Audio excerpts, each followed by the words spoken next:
है कि हमारी 11th बर्बाद हो गई है या हम 12th में कवर कर सकते हैं। विवेकानंद ने कहा था ना कि उत्तिष्ठ जागृत एंड वरानी बोधत।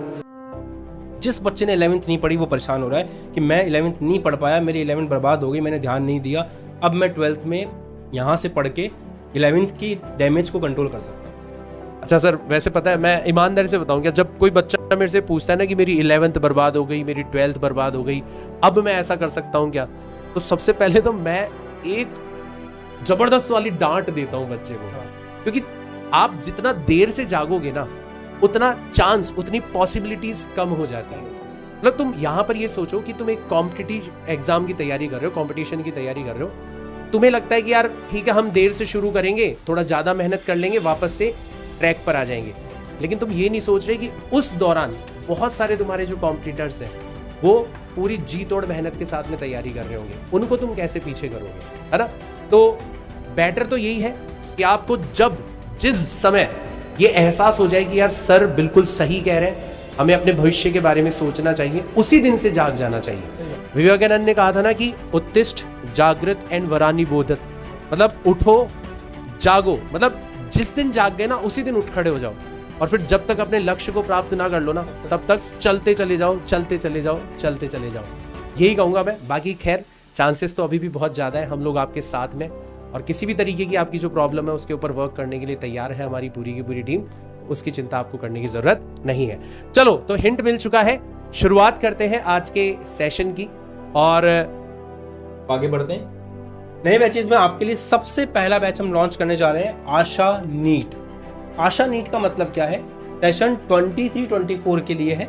जो बच्चे 12th में हैं और साथ में नीट की प्रिपरेशन करना चाहते हैं वो आशा नीट को ज्वाइन कर सकते हैं। ओके, तो आशा NEET the very first batch हम नया लॉन्च कर रहे हैं। ये उन बच्चों के लिए है जो 12th में है और साथ में नीट की प्रिपरेशन कर रहे हैं। ओके, फिर आता है सेशन, इसी सेशन के लिए आशा जेई, सेम आप समझ गए होंगे, जो बच्चे क्लास 12th में हैं और आईआईटी की तैयारी कर रहे हैं उनके लिए बैच होने वाला है, 12th प्लस जेई वाला बैच।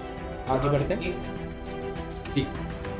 देखो, ये जो आशा बैच है ना, इसमें आप 12th के साथ साथ नीट की और जेई की तैयारी कर रहे हो, इसके बारे में मैं आपसे कुछ 2 मिनट बात करना चाहूँगा। एक्चुअल में क्या हुआ है सर, हिंदी माध्यम के जो बच्चे हैं ना, उनके साथ में एक बहुत बड़ा धोखा हुआ है। धोखा ये हुआ है कि हिंदी माध्यम के बच्चों को फंसा दिया गया है यार 12th का बोर्ड का एग्जाम जो है ना, उसके अंदर सारी चीज़ों को छोड़ के जुट जाओ, ठीक है, सब छोड़ दो, नीट छोड़ दो, जेई छोड़ दो, सिर्फ किसके ऊपर फोकस करो, बोर्ड के ऊपर फोकस करो। अब बच्चे ने कभी सवाल पूछा होगा कि क्यों सर ऐसा क्यों करें, तो उसको ईमानदारी से जवाब नहीं दिया गया। जवाब क्या दिया गया कि यार ठीक है, बोर्ड भी बिगड़ जाता है जेई नीट के चक्रों में, है ना, आप ना तो बोर्ड के अंदर अच्छे नंबर ला पाते हो और जेई नीट के अंदर तो वैसे ही हिंदी माध्यम के बच्चों को, सोचो, मतलब हिंदी माध्यम के बच्चों को शुरुआत से ही कमजोर मान लिया जाता है।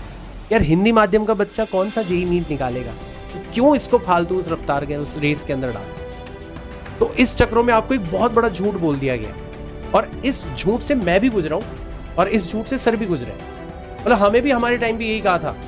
हमने भी जब हमारे घर वालों को जाके बोला था कि यार हमारे कुछ इंग्लिश मीडियम के दोस्त हैं, वो तो 12th के साथ में ही कोचिंग ज्वाइन कर ली है और 12th के साथ में वो तो अच्छे अच्छे सवाल कर रहे हैं, तो हमें भी घर वालों ने यही कहा था कि अरे यार जेई और नीट के चक्रों में तेरा बोर्ड भी बिगड़ जाएगा।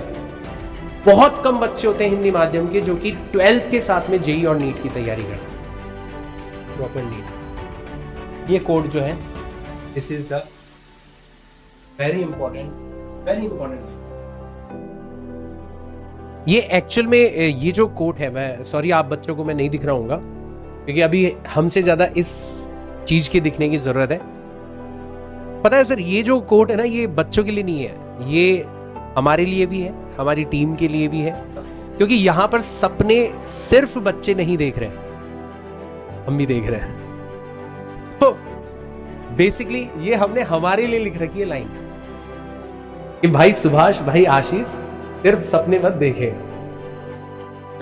कुछ ना कुछ उस सपने को साकार करने के लिए करना स्टार्ट कर। हम तो कर चुके हैं, देखते हैं आप अपने सपनों को साकार करने के लिए किस दिन वो पहला कदम उठाओ।